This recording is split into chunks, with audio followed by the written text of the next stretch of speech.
Inni nama kun ni dalagu takka galii bareedaa harkatu takka maqaa bareedaa harkatu. Mammeen amma dheengadda bubaa jalaa baasee namni maallaqa fi shaqa isaa baasee itti kannaa bi'a. Maallaqa fi shaqa isaa baasee itti kannaa. Shaqa isaa baasee boorsaa isaa isaa baasee itti ol kannaa. Itti kannaa. Maquma san ittiin harkatuudhaa fi maallaqa san namatti kannees akka godhi jaanii itti kannaniis oduun dubbatin itti kanneetuma. Maammeen guddataa maallaqa tanis itti kannuudhaaf. Maaliifi garaa namaa kun dhugaadhaa waa hedduu baadhata garuu an dhoysisiin hin jenne. Odoo an maallaqa na zakkoon kan nuti yoo ta'e waa hunda caalaa maallaqa san irratti darbitii bi'a. Useeti maallaqa. Maallaqa irraa jiraachuu. Furmaateetiif mataa hidhattu. Furmaateetam. Furmaateetam jiraajin. Maatti beekan akkuma nuti mataa hidhanne mataa sidatte. Anyamma. Saayiba kee kan ba'ee dhayitee raatte. Saayibaan qabawaan saayiba. Laa nama isaanii hojii jiru fakkaatu kana silaalee. Eenyu hojii? Shakkiidha hoo. Maaliif waan kana jaabeeta? Nama juwaadee faa qofa qabu fakkaatu. Imaamata godhate. Imaamata irraa hin fudhadhu. Shaashii fudhatte shaashiin hin taqabbale. Shaashii dheengaddatti hin boochi. Anaan Kimiyaan taqabbale ittiin kun. boochi. Dhageesse? Amma kalee fi dheengadda jawaati bilisee. Bilisee ta'ee raaru jirti. Booyaa bar booya gammachuuti atiisa akkuma saddeet kaasaa dhugumatti. Ambara kuma san gammatte irratti hin gammadaa jira. Gammachuu waan fedhatte malee waan biraa. Garuu gaa iddoo guyyaa gartee miidhaa gurbaan dhabamee jira jedhanii karaarra yaasan gartee miidhaa. Anis tokkoon hiqqina laalee karaarra deema jeetiin bara kana maraatetti. Dakka barbaachise leentee barbaadu jirsan isa gurbaan yaada jijjiireeti har'a barbaadaaf shaarra deemaa jees ilaaleeti. Lakka ati keessa duba akhira fiddee safaaxaa godhuu kee agarraan garaan na qabbala. Natti tolee bara. Ati kan jamaa godhu si agarra. Miskiina deddeema tokkoon akka isa jeetiin. Miskiina karaarra deemee jawaadee. Akka karaarra deemteen jenne silaa juwaadeen dhimmarraa qabaattee guyyaa dura juwaadeen dhabamee dhufuu dhabuu dhabesanii wallahi matoora arra qabattee faana balleessa harakaatatiin gootee muudii qabachuudhaaf irra baate san ijoollee sanuu quban qabdu barbaada isaa baafatti ijoollee sanuu cidhiiftee. Angaruu waan na gammachiisu isaa. Utaaltee kutti wallahi. Angaruu waan na gammachiisu isaa maali beektaa? Tokko michoo ilmoo obboleessa hiyyaa bilisa baasu ta'aa akka jedhu. Waan inni mataan hidhate hidhachuu lama. Ilaa hanqa inni ilmoo san jalaa fuudhamtee fi ilaa hanqa inni kaleessa mana isaa galutti duuba jiraadhee eeguu waalameen kana qofaan na gammachiisa. Duuba juwaadeen galee fi kame haflaan godhine gisiin. Haflaadha. Egaa juwaadeen irraa dhimma qabdi malee ilmoo irraa dhimma hin qabdu. Juwaadeen galee fi maaliif haflaa gooteeti juwaadeen. Arra ilkeen nyaattee eegee ilkeen irraa nyaattee fixxe booda gorgonama haflaa godhu deemu. Gorgonama haflaa goote. Antaniin siin ta'u ammoo nuti ijoollee lameen furmaatee biratti haftee fuudhuudhaaf dirqama tarkaanfii itti furachuu qabna.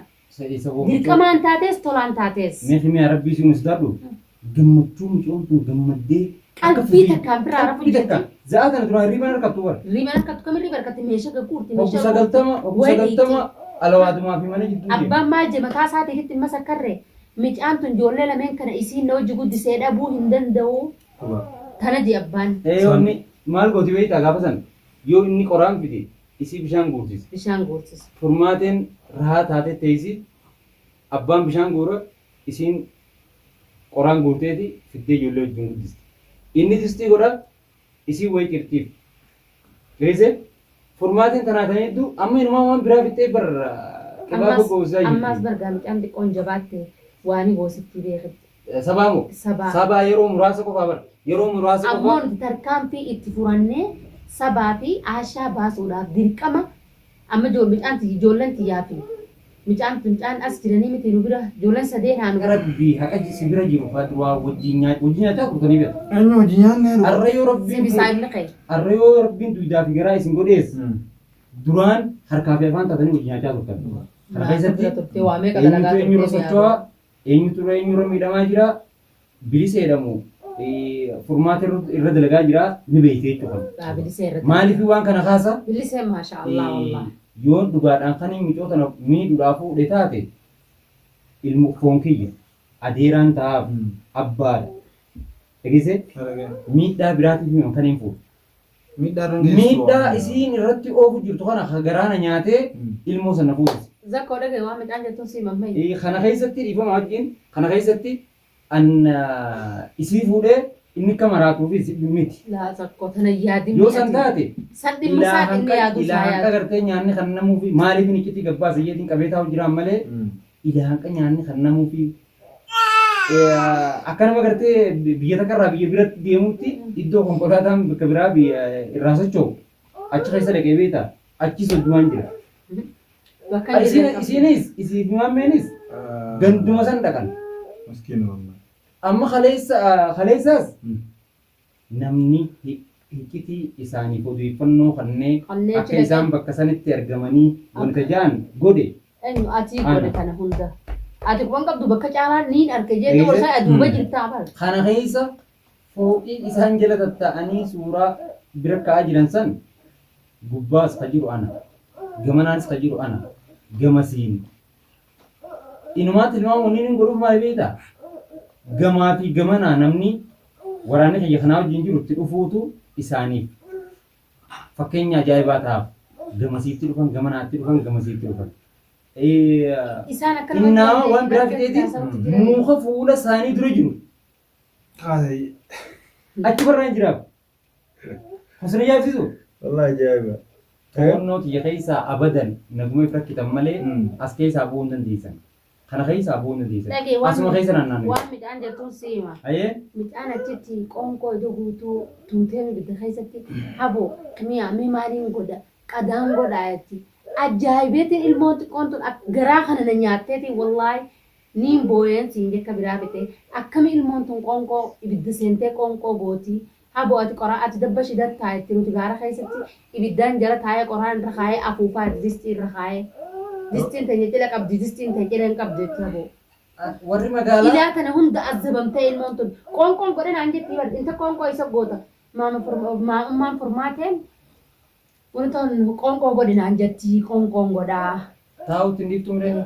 Qoonqoo gun godhe boodaan meeshaan dhiqaa. Hayyeeti qoonqoo godhinaan meeshaa dhiqaa naan jetti midhaan. Waan takkaas godhini deemi qoonqoo ta'e nyaaddu qalbii ta'e murtaa godhin jeelaa micaa.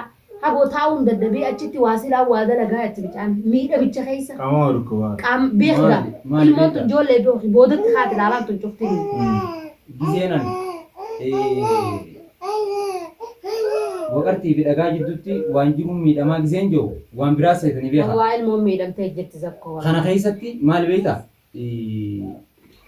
Namni duraan qaama sochii qaamaa ispoortii dalagu tokko guyyaa ispoortii dhiisee gattaa'ee qaamni dhukkubbiin itti haati.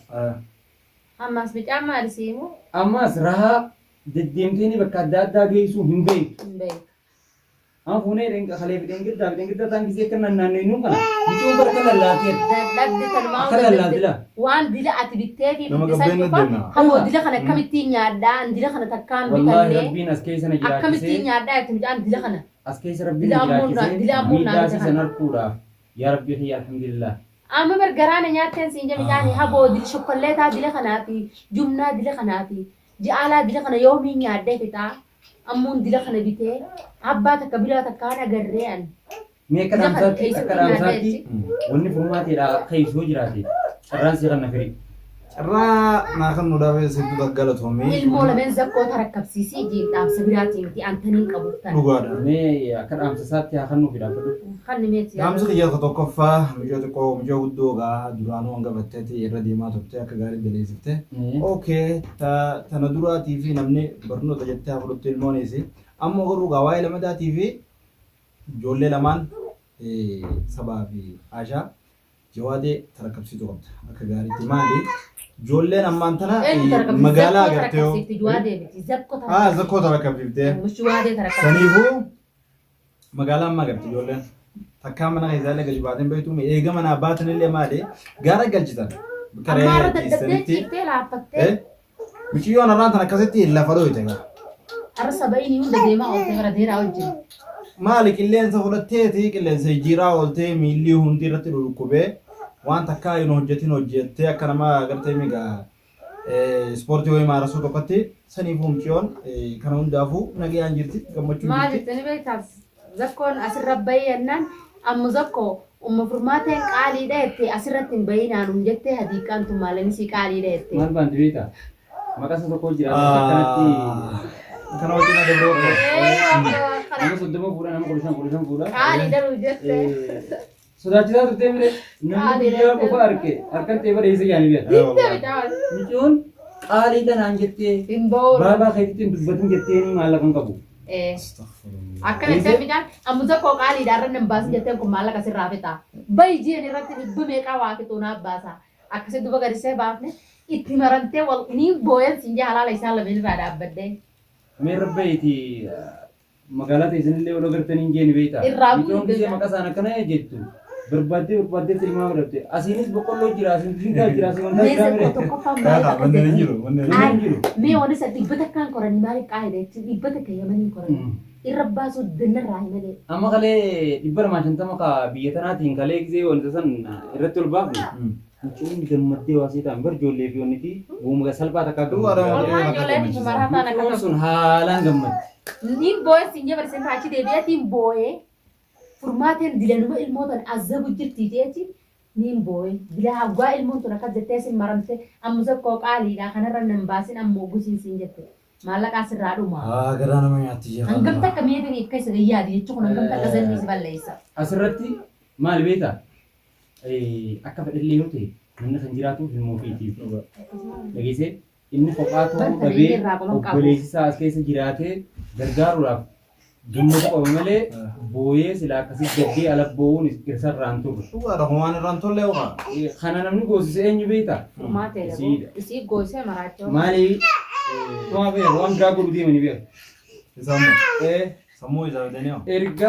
Ergaan eeginni alabbee waan sababa tokko qabdii mire asiin hooyi maqaan aballeessi ijoolluma sanuu ni dhiigaa fi gargaa yoo dhiigeef ijoolluma san himee riyaala shammaan erguu jettii mire kalee fuudhee maallaqa ergee fi fuudhee ni beektaa maqaa soddaan abdii gaafa kan maallaqa kan na fide sun maallaqa Sadii waa turaa reeyo. yoo wajjin ati namaa mana baadhaa duraan nuti shakkaa turree jaaniin maallaqa kana eenyuun akkannee eenyu irraa dhufee eessarraa ba'ee rakkina furmaateen dhimma maallaqaa malee dhimma biraa qabaachuu dhabuusi ani rakkinaan qaba maalleen kun eessaa dhufee eenyuun si kannee eessaa fiddee ati maaliif naa kannite maaliif jettee gaafii tana isa kana hin godhin ni goote beela maallaqaatti jira malee rakkina juwaadeen qabdu rakkina ilmaaniin qabdu isiin juwaadee rakkina maallaqaatiif itti dhayi cal jettee to maallaqa san gosha darbachuuf hogduraa micaa kanarraa dhadhawachuudhaaf isa deebu jirti. Kana rabbi baase na jaajala. Lat gootee maallaqa Goshaa kaayyatti. wanni nasi ergeessi ga'ee jira. Alhamdulillahi ati kana keessatti maal beektaa? Ilmi namaa kun inni dalagu takka galii bareedaa harkatu takka maqaa bareedaa harkatu. Maammeen amma dheengadda bobaa jalaa baasee namni maallaqa fi shaqa isaa baasee itti kannaa beeka. Maallaqa fi shaqa isaa baasee itti Shaqa kannaa. isaa baasee boorsaa isaa keessaa baasee itti ol kan Itti kannaa. Maquma san ittiin harkatuudhaa fi maallaqa san namatti kannees akka godhi jaanii itti kannaniis oduun dubbatin itti kanneetuma maammeen garaa isaa guddataa maallaqa tanis calti. kannuudhaaf. Maaliif Hedduu takka ol garaa guddataa. namaa kun dhugaadhaa waa hedduu baadhata garuu an dhoysisiin hin jenne odoo an maallaqa na zakkoon kan nuti yoo ta'e waa hunda caalaa maallaqa san irratti darbitii beeka. Useeti maallaqa Maallaqa irraa jan darbe.